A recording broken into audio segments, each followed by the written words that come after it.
The QB on the #1 ranked team in the state of Florida is under-recruited. You got to see this throw.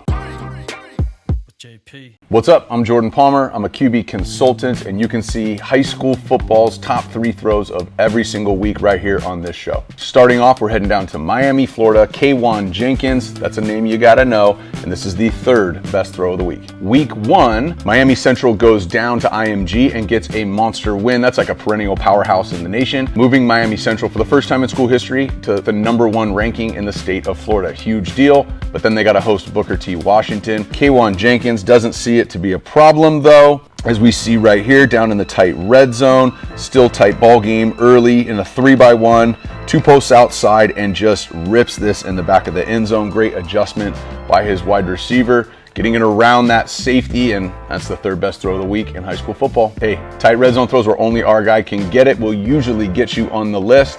This FIU commit, who's under-recruited in my opinion, is on the list. LeBron James and his NBA agency just signed their future superstar, and he's stepping out on a high school field this year. Malachi Nelson, one of the top recruits in the country, right alongside Arch Manning. You're gonna see a throw right here that puts him on the list at #2. All right, we're going out to my hood in Southern California. This is Servite taking on LoSal. Servite, great year last year, lost a lot of people. LoSal has a lot of guys coming back. 2 of those guys coming back are also committed to go to USC. Let's peep this throw. And these guys are just sitting here taking whatever they did on the 7-on-7 tournament circuit out and putting it on Friday night in front of everybody else. They got double posts, single high, free safety stays inside. Makai widens that corner, crosses face, looks over his right shoulder, and the ball magically appears right in front of him. That is a perfect throw. Malachi Nelson, I mean, this guy, there's a lot to be said about him, where he is and where he is going, but what I love to see right now is each week showing up, continuing to work on his craft, continuing to get more accurate, and continuing to handle all the pressure and magnitude that comes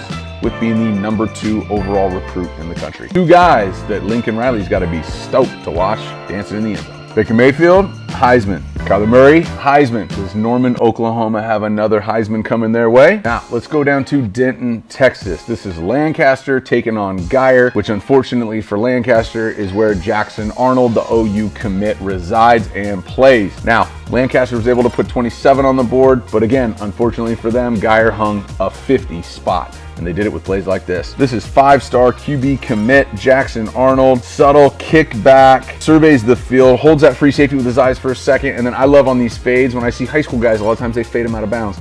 Not the really good players though. He's able to kick back, that receiver stacks him, keeps him right on his line. And look, when everybody's staring at you and everyone has expectations through the roof, it's easy to short arm stuff. It's easy to come up short. It's easier to not always deliver. Jackson Arnold ends today 14 for 22, 300 yards, 3 touchdowns, 1 on the ground. And here's a Texas kid down from Denton going horns down. I'm going to OU. The Elite 11 MVP off to a hot start.